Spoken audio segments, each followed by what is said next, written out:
Ici au Sahel, les participants de la conférence des Pabrés veulent vraiment que le Sahel passe à l'acte. Nous l'avions annoncé ici. Quand il y a eu cette conférence, on exige la réparation, dédommagement de l'Afrique. Partout dans le monde, nous avons vu des peuples à qui on a apporté toutes sortes de récompenses, suivant que le peuple a eu à connaître tel génocide, ceci, cela. L'Afrique qui a eu à connaître plus de 10 fois cela. L'Afrique aussi exige réparation. Je me souviens que Kadhafi, de son vivant, avait exigé d'ailleurs des excuses publiques de la part de l'Italie. Et même quand la Suisse avait enfermé son enfant, il avait exigé des excuses. Ce n'est pas impossible ici en Afrique. Malgré cette Union africaine qui soit vassalisée aux impérialistes, l'Union africaine au moins a décrété l'année 2025 comme l'année des réparations. Et nous savons que de 2026 à 2036, cette décennie sera consacrée uniquement aux réparations. Donc, le timing est parfait. Ici au Sahel, on exige de passer à l'acte. Pourquoi? Parce que sans effort juridique, sans effort diplomatique de la part des États, ce n'est pas du tout facile d'obtenir réparation. Et réparation, ça serait tout simplement théorique. Mais en réalité, l'Afrique ne bénéficiera de rien. Or, c'est des gens qui sont en train de vilipender des grosses sommes d'argent à soutenir des actions de groupes armés terror. Or, l'argent qu'ils dépensent là, en grande partie, c'est de l'argent volé à l'Afrique. C'est de l'argent gagné en faisant massacrer certaines populations africaines. Nous condamnons, mais c'est triste, c'est comme ça.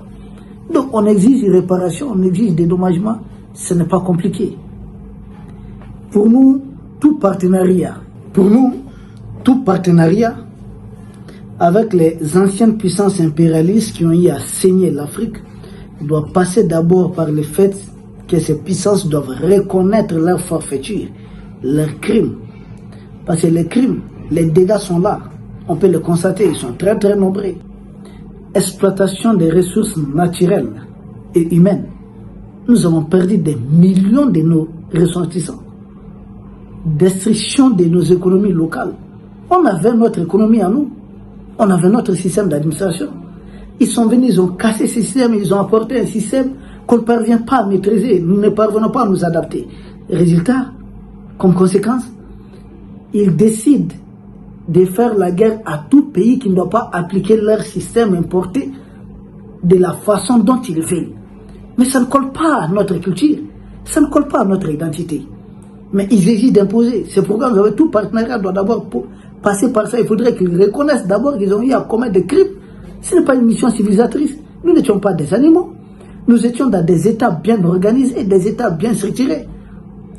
C'est pourquoi, quand c'est cette conférence du sommet des Pabrés décide de créer une commission qui doit préparer un projet de loi au niveau de chaque parlement ici au niveau du Sahel pour reconnaître ces crimes-là, exiger des réparations. C'est là que le Sahel passe à l'acte. Parce qu'au niveau des parlements, c'est ce travail-là qui doit être fait. En tout cas, une commission spéciale a été mise en place pour aller dans ce sens. Parce que si ils ne réparent pas, si on ne trouve pas un moyen, ça continue. Ils ne veulent pas s'arrêter. Regardez les contrats inégaux qui appauvrissent l'Afrique et qui les enrichissent. Regardez cette monnaie que la jeune Française est en train de nous imposer. Imaginez chaque chef d'État africain, en tout cas d'Afrique subsaharienne, qui a essayé de se retirer de ça. Regardez ce qu'ils ont fait subir à la Guinée. C'est très dommage. Ils ont imprimé tellement de faux billets. Mais ces gens sont des vrais barbares. Regardez ce qu'ils ont fait à Sylviani Solempo, le premier président du Sénégal. Ils l'ont fait assassiner. Tout seulement parce qu'ils voulaient créer une monnaie. Nous, notre premier président qui avait créé une monnaie ici, le frère Mali. Regardez dans quelles conditions il a fini. Mais attendez. Ces gens sont très graves. Très très cyniques. Ils ne veulent pas nous laisser tranquilles. Nous devons les obliger, les contraindre. C'est pourquoi il faudrait leur montrer non seulement que nous avons lutté pour arrêter ce qu'ils sont en train de vouloir nous faire subir, mais pour exiger des réparations de ce qu'ils ont eu à faire. Parce que certains vont dire oui, d'abord il faut qu'on les arrête, oui, d'accord. Une chose n'empêche pas l'autre, on ouvre tous ces dossiers. Et c'est d'ailleurs bien ici, là, je pense au niveau des parlements, on doit préparer des projets de loi pour criminaliser, exiger. Et moi je veux même que tout partenariat doit passer par cela. Si n'importe quel pays qui a un passé colonial déjà réussi, il faudrait d'abord s'essayer, ensuite on part sur de nouvelles bases. S'engager à ne plus répéter ça, même pour des générations futures. C'est pas compliqué ça. Pour nous, tout partenariat avec les anciennes puissances impérialistes qui ont eu à saigner l'Afrique doit passer d'abord par le fait que ces puissances doivent reconnaître leur forfaiture, leurs crimes. Parce que les crimes, les dégâts sont là. On peut le constater, ils sont très très nombreux. Exploitation des ressources naturelles et humaines. Nous avons perdu des millions de nos ressortissants. Destruction de nos économies locales. On avait notre économie à nous. On avait notre système d'administration.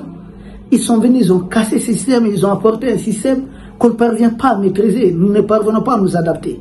Résultat, comme conséquence, ils décident de faire la guerre à tout pays qui ne doit pas appliquer leur système importé de la façon dont ils veulent. Mais ça ne colle pas à notre culture, ça ne colle pas à notre identité. Mais ils exigent d'imposer. C'est pourquoi tout partenariat doit d'abord passer par ça. Il faudrait qu'ils reconnaissent d'abord qu'ils ont eu à commettre des crimes. Ce n'est pas une mission civilisatrice. Nous n'étions pas des animaux. Nous étions dans des États bien organisés, des États bien structurés. C'est pourquoi, quand c'est cette conférence du sommet de Pabré décide de créer une commission qui doit préparer un projet de loi au niveau de chaque parlement ici au niveau du Sahel pour reconnaître ces crimes-là, exiger des réparations, c'est là que le Sahel passe à l'acte. Parce qu'au niveau des parlements, c'est ce travail-là qui doit être fait. En tout cas, une commission spéciale a été mise en place pour aller dans ce sens. Parce que si ils ne réparent pas, si on ne trouve pas un moyen, ça continue. Hein? Ils ne veulent pas s'arrêter. Regardez les contrats inégaux qui appauvrissent l'Afrique et qui les enrichissent. Regardez cette monnaie que la jeune Française est en train de nous imposer. Imaginez chaque chef d'État africain, en tout cas d'Afrique subsaharienne, qui a essayé de se retirer de ça. Regardez ce qu'ils ont fait subir à la Guinée. C'est très dommage. Ils ont imprimé tellement de faux billets. Mais ces gens sont des vrais barbares. Regardez ce qu'ils ont fait à Sylviani Solempo, le premier président du Sénégal. Ils l'ont fait assassiner. Tout seulement parce qu'ils voulaient créer une monnaie. Nous, notre premier président qui avait créé une monnaie ici, le frère Mali. Regardez dans quelles conditions il a fini. Mais attendez. Ces gens sont très graves. Très très cyniques. Ils ne veulent pas nous laisser tranquilles. Nous devons les obliger, les contraindre. C'est pourquoi il faudrait leur montrer non seulement que nous allons lutter pour arrêter ce qu'ils sont en train de vouloir nous faire subir, mais pour exiger des réparations de ce qu'ils ont eu à faire. Parce que certains vont dire oui, d'abord il faut qu'on les arrête, oui, d'accord. Une chose n'empêche pas l'autre, on ouvre tous ces dossiers. Et c'est d'ailleurs bien ici, là, je pense au niveau des parlements, on doit préparer des projets de loi pour criminaliser, exiger. Et moi je veux même que tout partenariat doit passer par cela. Si n'importe quel pays qui a un passé colonial déjà réussi, il faudrait d'abord s'essayer, ensuite on part sur de nouvelles bases. S'engager à ne plus répéter ça, même pour des générations futures. C'est pas compliqué ça.